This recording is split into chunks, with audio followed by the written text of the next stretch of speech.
Okay.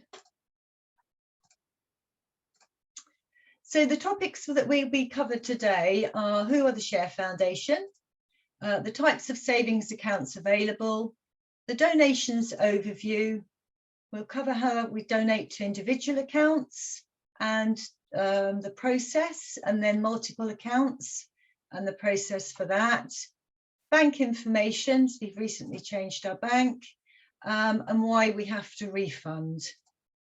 Obviously, any questions, but as I said before, please do either raise your hands through the reactions or shout out at me, or you can put something on the chat and hopefully we'll identify that as well. So the Share Foundation, we're a registered charity and we've been operating since 2005. And at that time, we were raising donations for child trust funds for the local Buckinghamshire area. We were then awarded the government contract in 2012 to set up and administer junior ISAs for looked after children. That contract was widened in October 2017, and that was to also cover the child trust funds where no one is in position of parental responsibility. So that was the child trust funds had been being managed for looked after children by the official solicitor and the accountant of court in Scotland. Good news is that we have been awarded the contract. It's been renewed for another 4 years from April 2023. So the Share Foundation will continue to do the work we do. And all the costs are covered by the government or a philanthropist. So the local authorities are not charged for our services, and all donations that come in, 100% go to young people. So we take nothing, our costs are covered.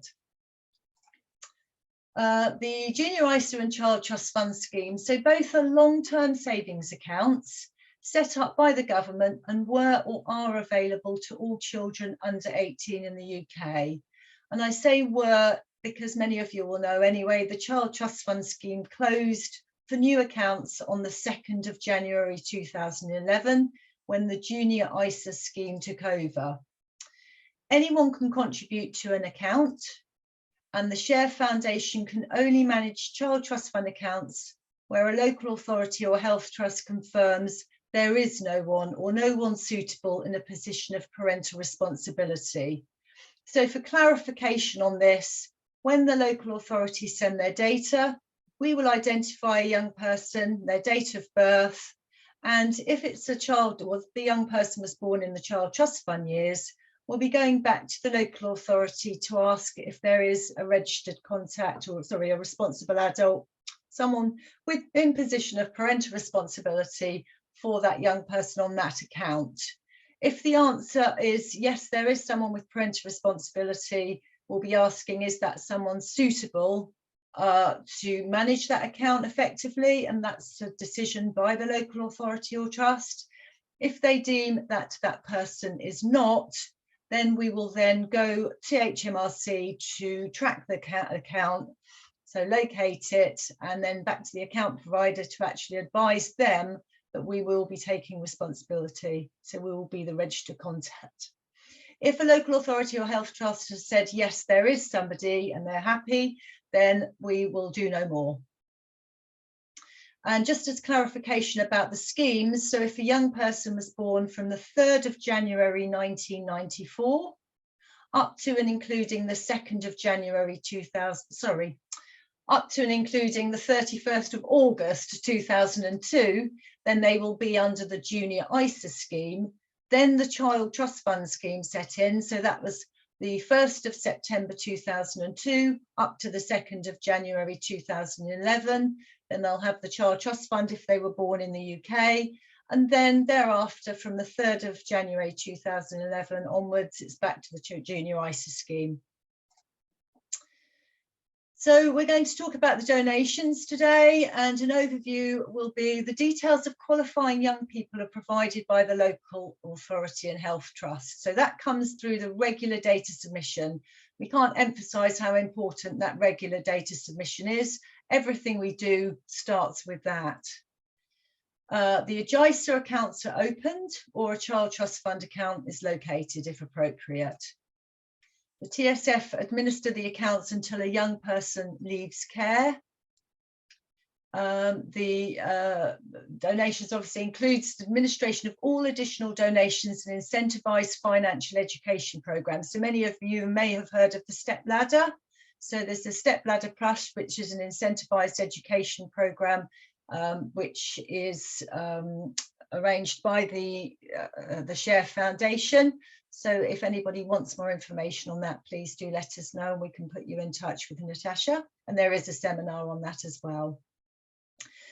We are tasked to raise additional donations for the accounts, and anyone, as I said, can contribute to the accounts.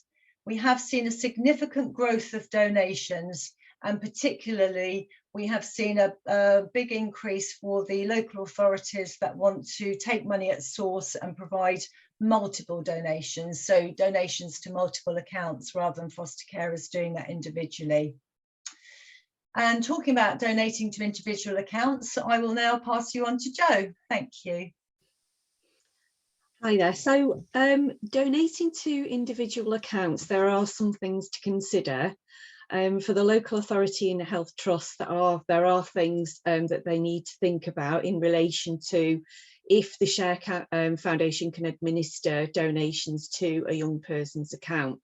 And as Sue was saying before, it all begins with the receiving regular data from the local authority or the trust. And there is a seminar with regard to that. If you wanted to register, you can go onto our website for the information there. So for child trust funds only, we require details of their responsible adult status. So, and this is requested via a monthly report, which you should have seen, or our main contact will receive that. And we need a yes or no returned to us so that we can amend the young person's status on our records. So the TSF reference, this is the most important and the most significant bit of information for anybody who wants to send any donations to us for a young person. The TSF enables us to clearly identify the young person's account and to administer the money to their accounts. And you would be able to get that information from the quarterly valuation report, which we send to our main contacts at all local authorities and health trusts.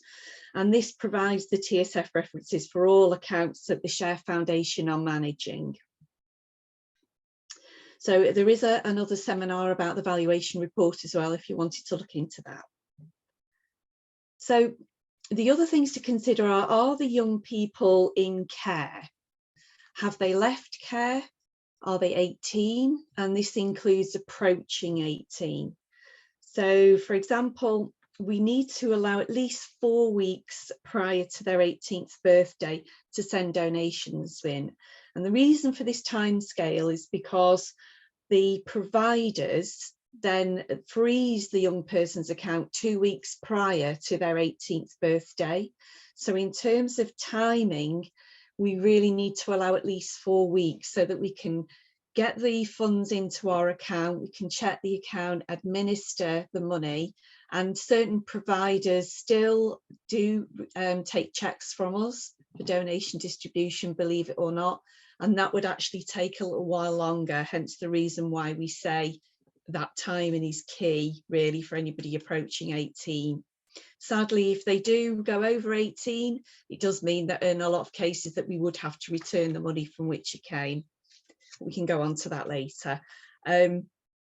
So the providers do dictate to us, they dictate that they cannot take any donations under £10, unfortunately. So there are a few of our donors that do send £5 on a weekly basis. That means that we have to save those funds on a 2 weekly, so we have to send the donations out to the providers on a 2 weekly basis, so it would be £10 every 2 weeks.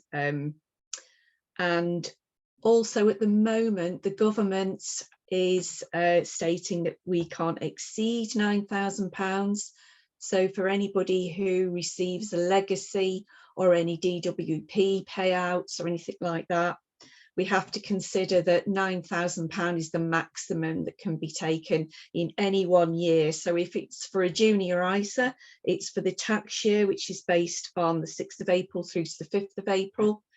And for a child trust fund, it's based on their birth year, so from birthday to birthday. So the process for sending donations to our individual accounts.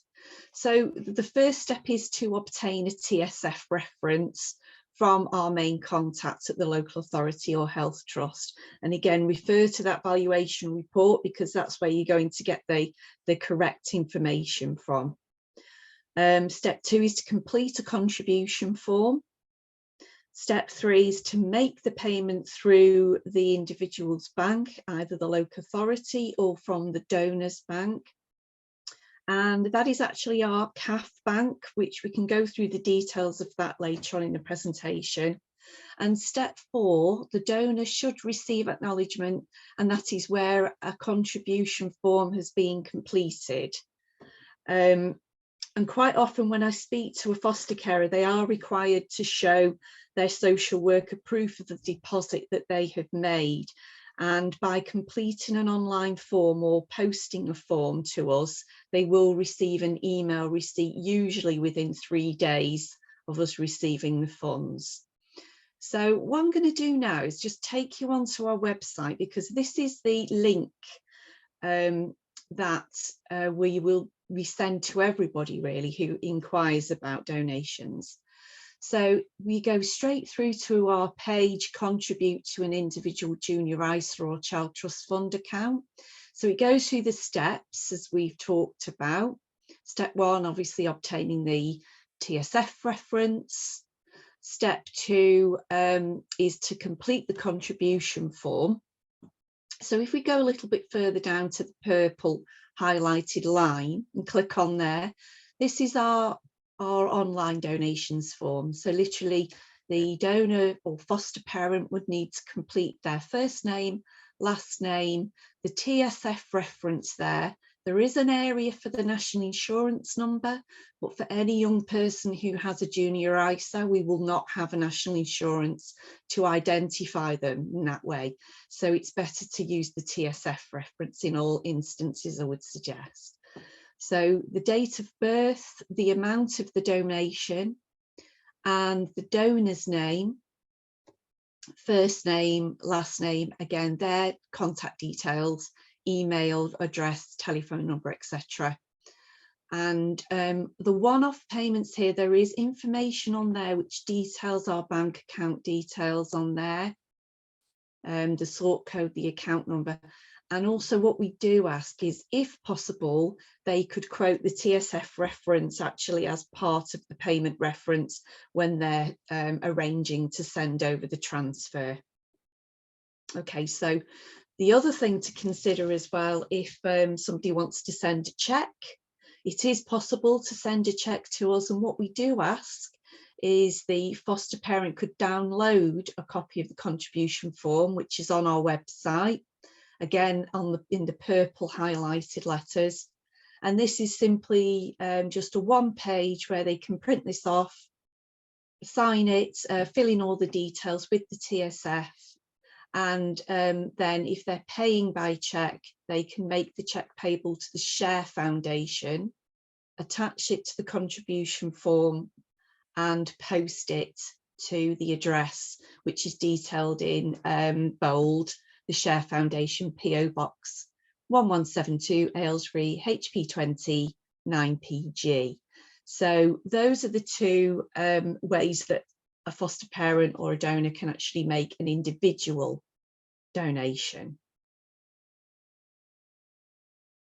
Okay, so there is regular donations as well, and we've just recently, I'd say within the past 6 months, changed our donations then to be by direct debit, and we've seen quite a significant increase of people swapping over from standard orders to direct debits just recently, which is fantastic.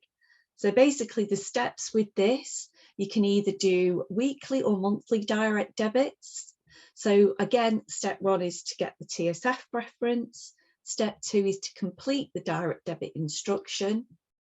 And again, the confirmation email will be sent to the donor within 3 working days. And this confirmation email is generated by the company that deals with and manages our direct debits for us, called Smart Debit. So if we're able to just go on to our website, I'll be able to go through the link. So again, we would send a donor the link, and if they scroll right down the page, you can see the area there for direct debit payments.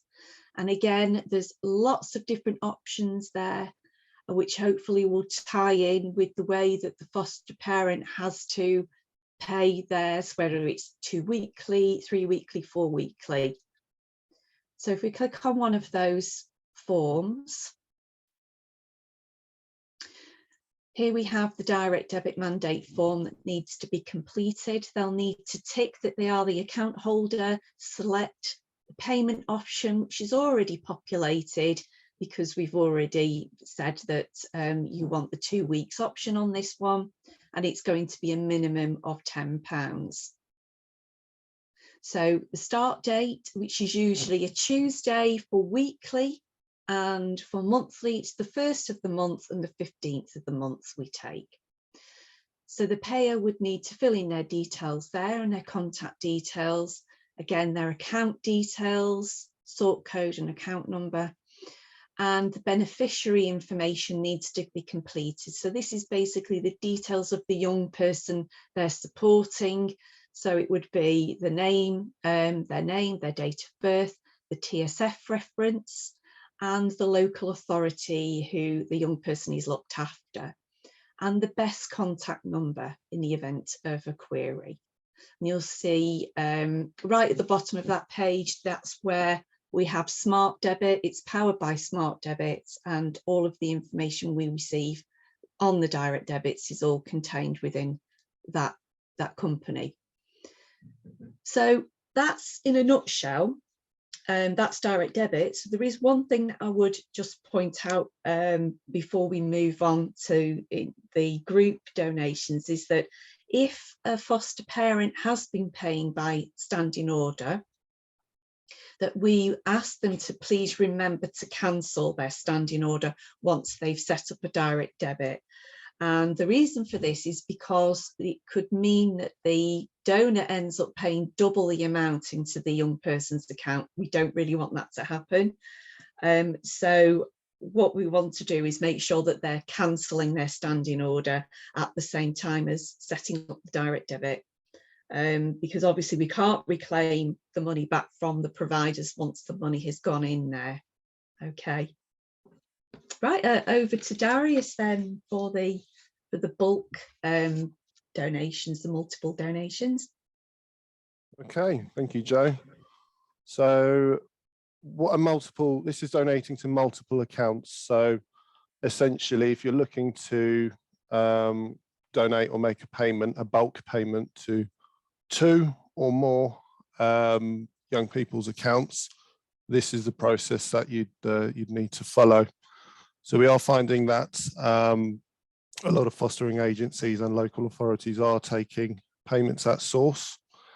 So again, this particular slide is pretty much a carbon copy of what Jo went through before, but it is very important.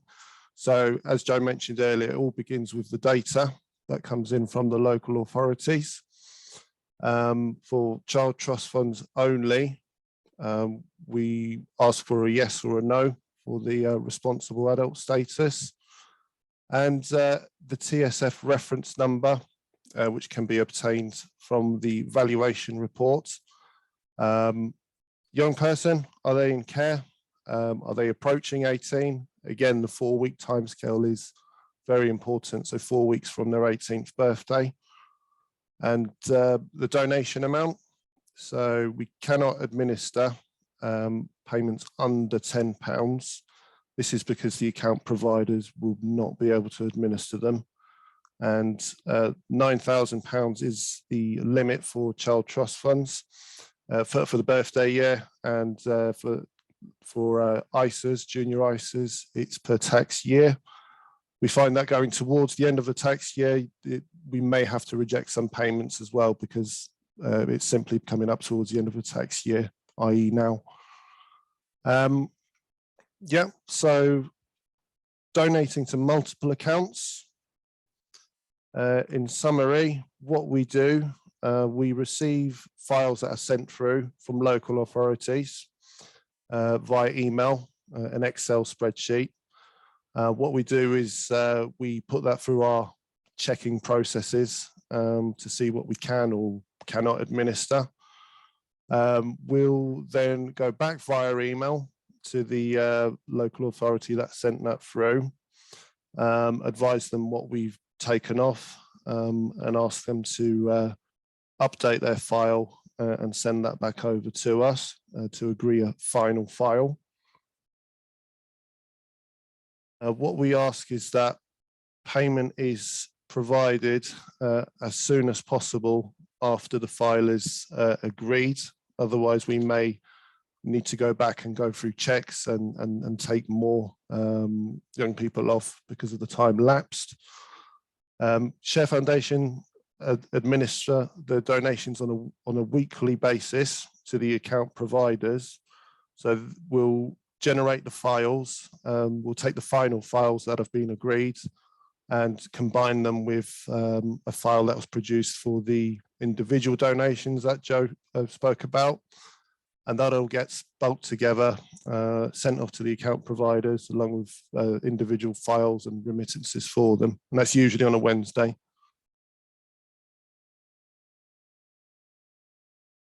Okay, so the process for donating to multiple accounts. Step one is to create a donation list. Now, this is just a simple spreadsheet with two columns. TSF number on the left there in column A, as you can see, and the donation in column B. We ask that it is set to 2 decimal points, as you can see where the blue arrow is pointing. Because sometimes when we put it through our systems, it comes back through as a different figure, even though it's a matter of pennies. But that's because it can run up to about 6, 7, 8, 9 decimal points in there. We ask that there's no formulas either brought in and no additional information. So just a really simple spreadsheet, please. Once the file's been produced, please email it to myself and Joe before any payments are made.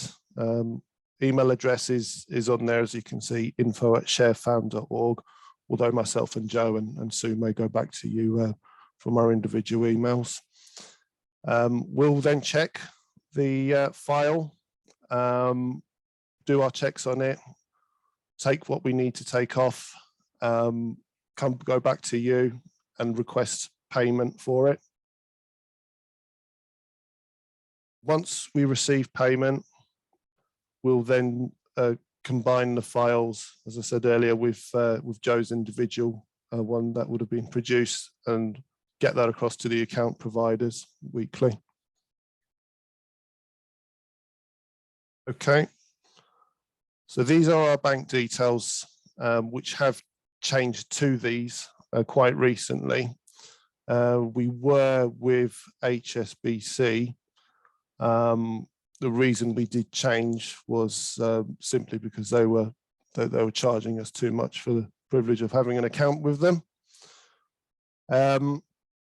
References when making payments can be the local authority or fostering agency name as a payment reference. We'll pick those out and cross-reference it with the files that should be sitting ready to go.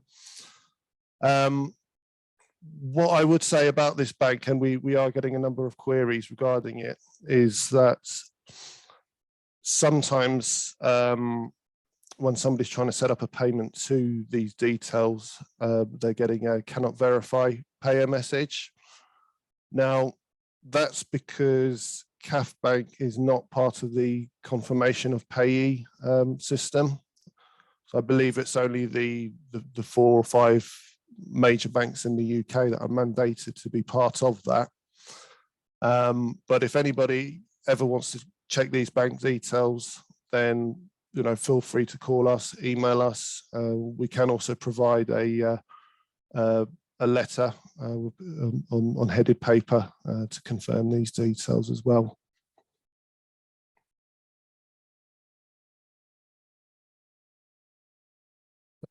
Move on to Joe's on how to refund.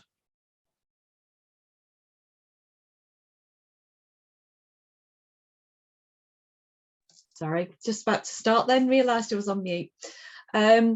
So whilst we do endeavour to administer all the donations wherever we can, inevitably there are times when we can't.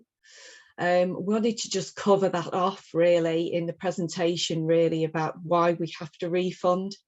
There's a number of reasons. The first one really is, and the most general one is an incorrect or no TSF reference when the information comes through, either on the bank reference, there isn't anything, or we have no paperwork to support the funds that have been sent to us. The young person has left care, so it might be that we've had a recent data submission and the child's status has changed. So unfortunately, in some cases, we will have to, probably most cases, 99% of cases, we'd have to return the funds. Is a young person 18? Sometimes we do tend to find some foster caring agencies send us funds, unfortunately, for young people who are over 18, so we can't administer those. And again, if we are running up to that 17 years and 10 months, it's a tricky timing situation to get the funds through. The Share Foundation would not have account details due to RA status. And generally speaking, if that's the case, we would have to return the funds until we've actually found the account provider. So if we've been told, if it's a timing issue and the local authority have already told us that they don't have a responsible adult, it could be that we are in the process of searching for the account with HMRC, or we are waiting for the account provider to confirm the Child Trust Fund details back to us. Also, it could be that a new account needs to be opened and we're awaiting for the junior ISA to be opened with the provider. It takes approximately around 6 weeks. If the young person takes control of the account at 16 and then subsequently moves their account to a different provider, then we're not in a position to be able to administer into their account either. Also, in particular with multiple donations, if we've received funds before the check-in process of the files have been undertaken, then unfortunately we usually have to send back funds, and we'd have a dialogue and a conversation with our contacts there at the local authority if that's something that we have to arrange. Usually we'd send all of the information to you of the reasons why we're sending them back. Okay, the young person's status has changed since the check of multiple files. Again, that's something that can happen, a timing issue. We do work with our data team. If we know that we've got a file coming in, we know that we've got money coming in that has to be administered, we do ask them not to run any data on the day of distribution so that that's not going to mess around with anything. But inevitably there are times when this happens and we still have to send them back. And again, to do with multiple donations, if the funds have received too long after the initial file was agreed, then sometimes we have to donate that too. So say, for example, we have a file that comes in and a young person has about, say, 28 days before they're 18.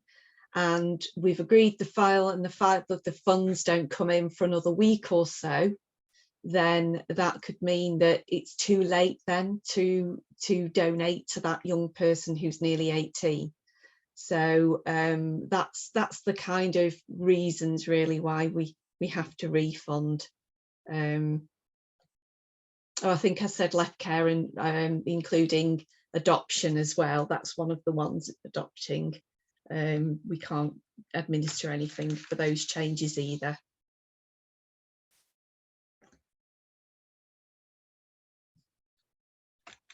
Thank you, Jo. Thank you, Darius.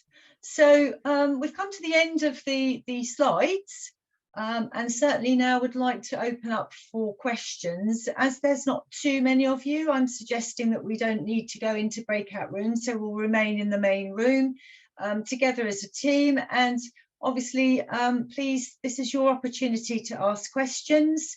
I'm going to stop sharing the screen now, so we'll be able to see everybody now if anyone wants to put their hands up. But yeah, please do ask some questions, and obviously we're here to hopefully help you. Thank you.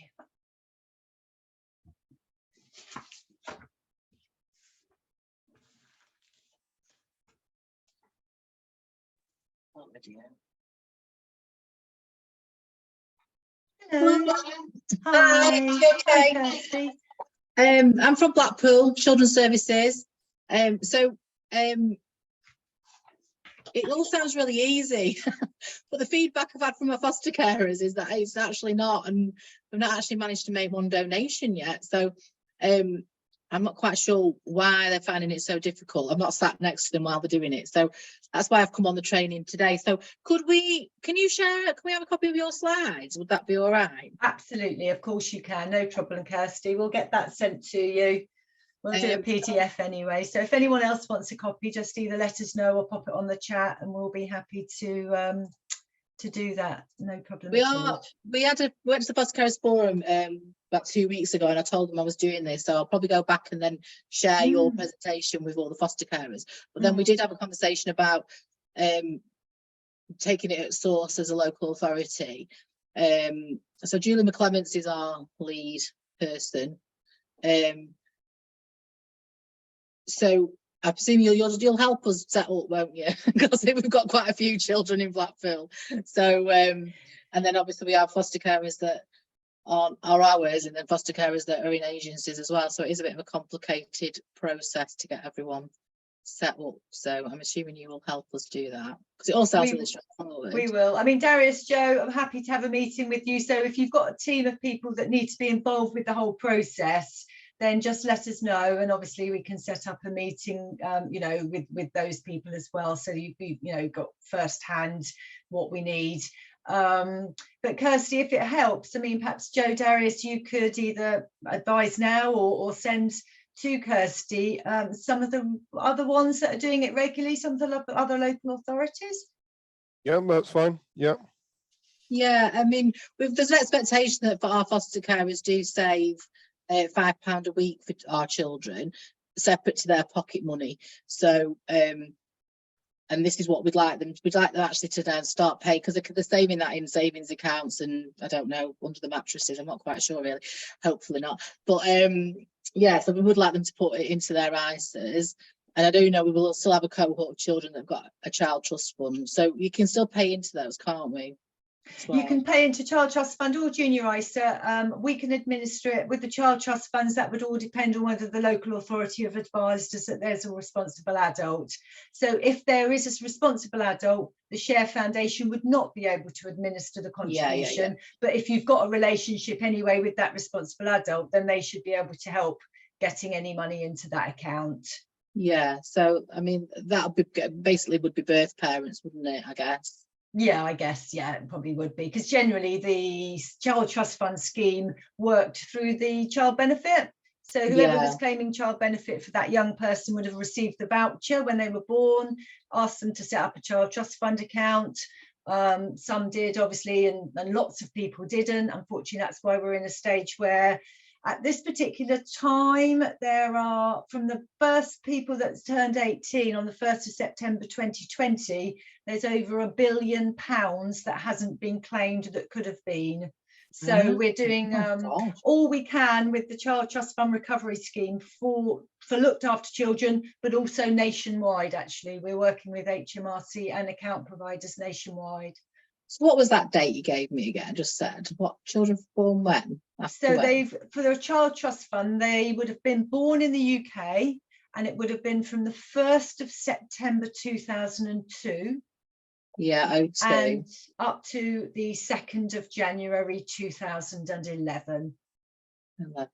And then anyone outside of those years are likely to have had a junior ISA. Junior ISA, yeah. Under the Looked After Children scheme. The first earliest date of birth would have been the 3rd of January 1994 for the junior ISA scheme. So anyone born before that wouldn't have anything, because I've got like care leavers that are saying, I never got my money. I know, there wasn't a scheme available. Yeah, there was no scheme for 1994. Right, okay, that's fine. And then post 18, so obviously they claim them at 18, don't the PAs, our PAs help them to do that. Then could they put that money into an ISA then? And could they go into a bank? Yeah, I mean, you know, the child trust funds, they can move to junior ISA, or sorry, by that time when they're 18, it will be an adult ISA. So obviously if it's a junior ISA anyway, it will convert into an adult ISA until such time as they contact and decide what they want to do with it. So could you transfer that straight into their new account, or would they have to, would it go so to they them? would. Yeah, the process is when they reach 16, and if they're still in care, they'll get a letter just after they're 16 to advise the link they need to use in order to start the process of actually locating their account. So there's an online form that they get completed, and we have a look and see if we can match it to an account. And then we would advise the young person, if we've been the registered contact, who the account provider is and the account details. And then they simply would contact the account provider directly themselves to actually take control of the account. So they can do that from the age of 16, but they can't access their money until they're 18. Okay. Yes. So when they cash that in at 18, that goes obviously directly into their bank account, doesn't it? Yes, so they would be talking to the account provider then. We would match up or let them know who their account is with, and then after that there's nothing more we would do, because it will be for the account holder to contact the account provider, or vice versa, for them to actually, you know, discuss taking control and what they want to do with their money. So they will be given those investment choices for them to make their decision themselves. They can make investment choices once they take control at 16 actually and become the registered contact, but obviously at 18 they'll actually be able to access the money as they choose to. Okay, that's great. All right, thank you very much. No problem. There is a seminar actually on what happens at 18. There's another one on how to connect young people to their accounts. So if either of those are of any use, then we are running seminars on both of those topics. So we have that one named person who I mentioned before. So she's the only person that would have their TSF numbers, isn't she? She's the person, or that main contact at that local authority would be the one that we send the valuation report to on a quarterly basis. They can ask for it at any time after that, but we would normally send it quarterly. And if there's any additional contacts in Blackpool, so if anyone's put their name onto the additional contacts, or sorry, if the main contact has provided us with additional contacts, then we can give them specific information as well. Right, well, she did give me permission to speak to you, but I don't know whether I'm, in terms of permissions, I'm able to get TSF numbers. I'd have to. No, we wouldn't do that unless they're contact people that are actually on our system. So we normally go through a process that's normally advised to us if there is going to be other additional contacts. Right. So even if someone said, oh yeah, they said that I could talk, we wouldn't be able to do that. They have to be named people on our contact list for that local authority. Right, Or that's fine. trust. But we can add other people rather than, because Yeah, obviously she yeah, you goes. can. Yeah. Yeah. And that takes the pressure off, I think, that poor main Yeah, contact because she sometimes. goes. Yeah, well, I know she's been off sick for quite a while, so obviously Yeah, that yeah. is tricky because she's the only person in the village that knows anything about this, Yeah, apart I from understand. me trying to meddle a bit for foster carers. Well, I can understand that as well. I mean, if it means that people are foster carers want to pay money in, then I understand that. But hopefully we'll be able to help you in terms of if you decide to do the multiple. And if there's any foster carers that need any help, then we're all They here, can aren't we, ring. Jo Yeah, Darius? yeah. We get lots of calls, and we're Right. happy to help anybody. Okay, that's perfect. Thank you very much for all your help. No problem, Kirsty. Thank you. Has anyone else Right. got any questions? I mean, we're always available, but if there is anything at all about the donation process or about anything else about the Share Foundation, this is your opportunity. No. All right, well, I'm going now. I've got. Thank you, Kirsty. Thank Fully you. understand. Thanks Thank all for your you. help. Bye. Thank you. Bye-bye. If anyone has got any more questions, then we'll hold on anyway. We're staying here to the very end. So, please do let us know. But if not, obviously, it's been great to meet you as such. And thank you very much for attending the seminar.